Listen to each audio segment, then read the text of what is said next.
A simple social media post just triggered one of the most bizarre debates in WNBA fan culture. Someone suggested a starting five for the upcoming Team USA training camp in Durham, North Carolina, scheduled for December 12th through 14th. The lineup: Caitlin Clark at point guard, Kaylee Copper, Jackie Young, Derica Hanby, and Aaliyah Boston.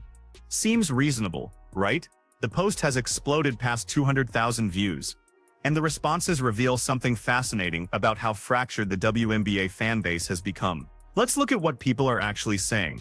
One commenter wrote Paige over Caitlin, without any explanation. Another suggested Chelsea Gray deserves the starting spot over Clark in competitive basketball, complete with a question mark, as if this is somehow a legitimate debate. Multiple comments are pushing Cameron Brink and Rickea Jackson into starting roles. And here's the part that should concern anyone who actually watches basketball. These aren't fringe takes buried in the replies.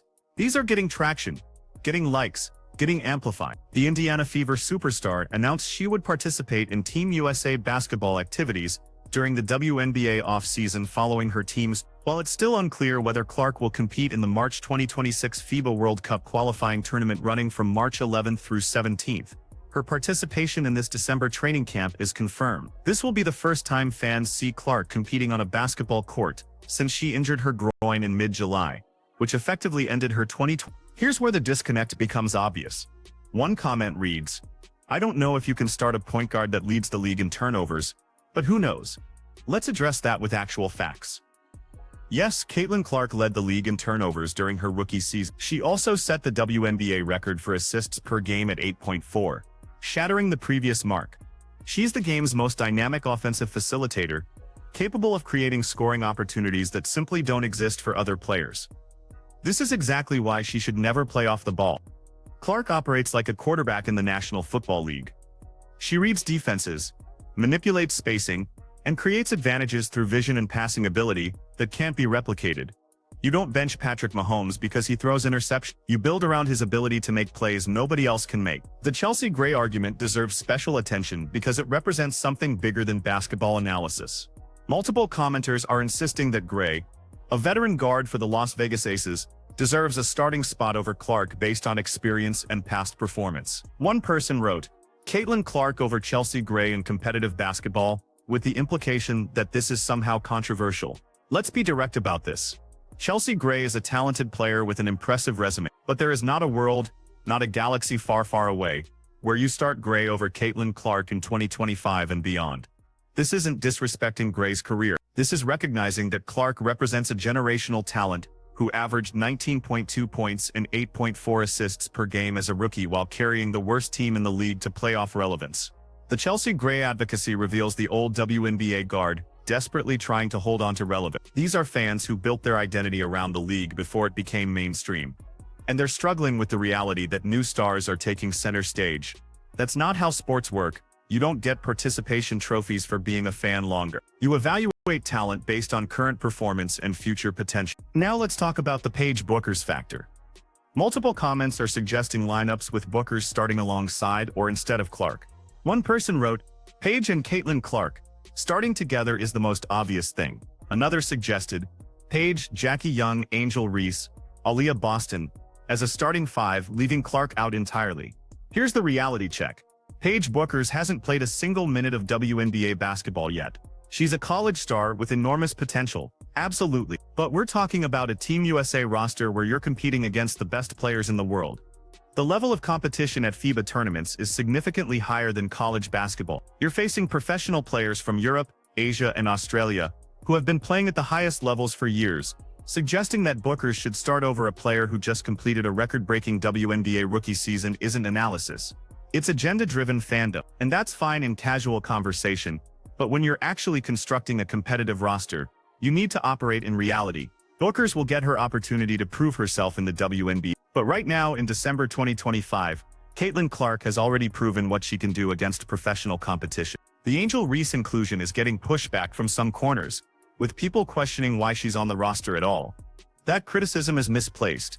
Reese showed legitimate improvement during her sophomore season, particularly in her rebounding consistency and defensive positioning. She's averaging 13.5 rebounds per game over her first 2 seasons, which is elite production regardless of other limitations in her game. The question isn't whether Reese belongs on the roster. The question is whether she belongs in the starting lineup over other forwards who bring more versatile skill sets. That's a legitimate tactical discussion based on matchups and team composition. But the people suggesting Reese should start while Clark comes off the bench, that's not basketball analysis. That's social media tribalism, masquerading as sports commentary. What's particularly revealing is how these debates break down along fan base lines. Clark fans want Clark starting. Bueckers fans want Bueckers starting. Reese fans want Reese starting. And everyone's constructing elaborate arguments to justify their predetermined conclusions.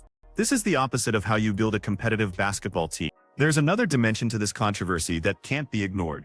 The business reality of Team USA basketball.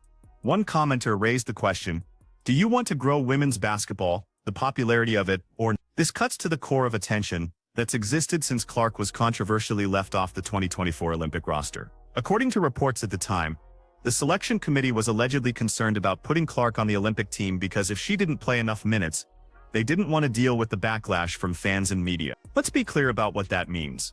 The committee was more worried about public relations than about putting together the best possible roster and making the best basketball decisions. That's a fundamental failure of leadership. When you're representing your country in international competition, your job is to select the players who give you the best chance to win and then make playing time decisions based on performance and matchups. If fans don't like those decisions, that's part of the job. You explain your reasoning, you defend your choices, and you accept that not everyone will agree. What you don't do is avoid selecting talented players because you're afraid of criticism. Here's what makes this entire debate so significant.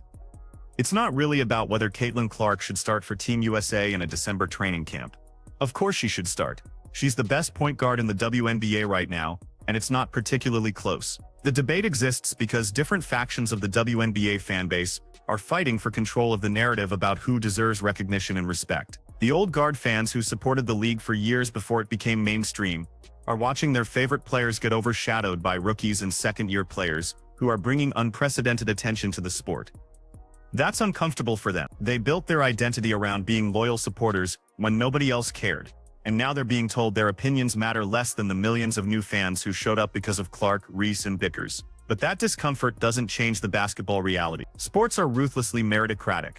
The best players play regardless of tenure or fan loyalty. The WNBA is experiencing explosive growth, specifically because generational talents like Clark are bringing new audiences to the sport. You don't slow that momentum to make legacy fans feel better about themselves. The Chelsea Gray advocacy, the Paige Bueckers premature elevation, the questioning of whether Clark should start. These aren't serious basketball arguments. They're emotional reactions from people who feel threatened by change, and while those emotions are understandable, they can't be allowed to influence actual roster decisions. Look at the specifics of what Clark brings to Team USA. She's a 6-foot point guard who can shoot from 30 feet with accuracy, thread passes through tight windows, and create offense in transition better than anyone in the women's game. She makes everyone around her better because defenses have to account for her shooting range, which opens driving lanes and post-up opportunities for teammates. That's exactly what you need in international competition, where the three-point line is shorter and floor spacing is crucial. Compare that to Chelsea Gray, who's an excellent pick-and-roll operator and mid-range scorer but doesn't provide the same floor spacing gravity or transition playmaking. Gray is 33 years old, and coming off injury issues, she's a valuable veteran presence. Absolutely. But if you're choosing a starting point guard for a competitive game, you're taking Clark 127 times out of 10, as one commenter accurately noted. The Cameron Brink inclusion on the roster raises legitimate questions, given that she's still recovering from an ACL injury she suffered in June. One person asked, if Juju is still recovering from an ACL, how can she be part of this? Surely she can't play. The response was dismissive.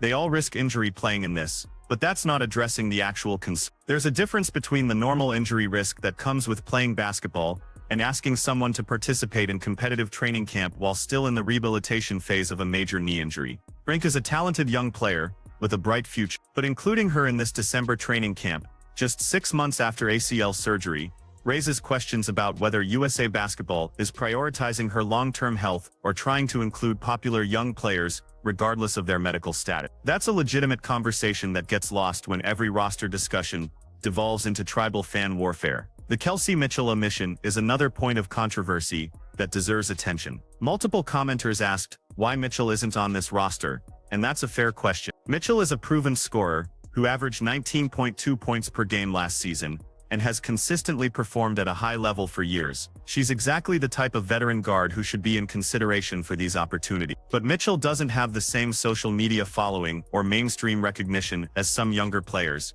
so her exclusion doesn't generate the same outrage. That's the reality of how these rosters get constructed now. Performance matters, but so does marketability and public interest. It's not entirely fair, but it's honest about how the business of basketball works in The Veronica Burton preference over Kaylee Copper that some fans expressed is interesting because it reveals different priorities in roster construction. Burton is a defensive specialist who can lock down opposing guards, but provides limited offensive production. Copper is a more balanced player who can score in multiple ways, but isn't an elite defender. Which one you prefer depends on what you think the team needs. That's actual basketball analysis, not tribal warfare. What's fascinating about this entire controversy is how it reveals the growing pains of a league that's experiencing unprecedented mainstream attention. For years, the WNBA operated in relative obscurity with a small but dedicated fan base. Everyone generally agreed on who the best players were, because there weren't enough casual fans to create competing narratives. Now the league has millions of new fans who discovered the sport through college stars like Clark, Bueckers,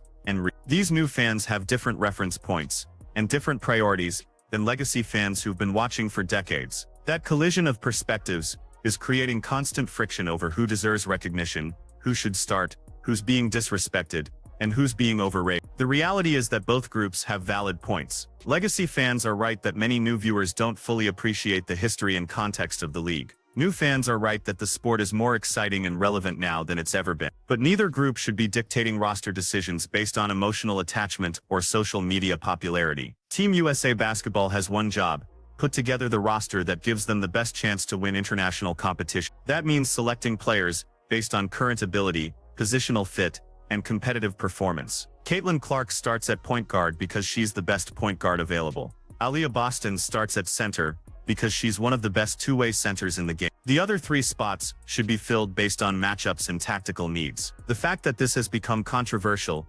reveals how much the WNBA fanbase has fractured into competing tribes. Clark fans, Reese fans, Bueckers fans, old guard fans, everyone's fighting for validation and recognition. But basketball doesn't care about your feelings. The ball goes in the hoop or it doesn't. You win games or you lose them. And the players who help you win deserve to play, regardless of which fan base claims them. So here's the bottom line. Caitlin Clark absolutely should start at point guard for Team USA in this December training camp and any future competitions she participates in. That's not controversial. That's not rage. That's recognizing obvious basketball talent and building your roster accordingly. Anyone arguing otherwise is operating from agenda, not analysis. And while everyone's entitled to their opinion, not all opinions are equally valid when you're actually trying to win basketball games. The real question isn't whether Clark should start. The real question is whether USA Basketball has learned from the 2024 Olympic roster controversy and is willing to make decisions based on merit rather than politics. Because if they're still worried about managing fan reactions instead of putting the best players on the court, then the WNBA's growth is going to be limited by the same small-minded thinking that held it back for decades. The actual real sports fans have shown up now, and they're not going to tolerate mediocrity just to protect someone's feeling. That's what this controversy is really about. Whether the league is ready to operate like a major professional sport, or whether it's going to keep catering to the loudest voices on social media. Time will tell which path they choose.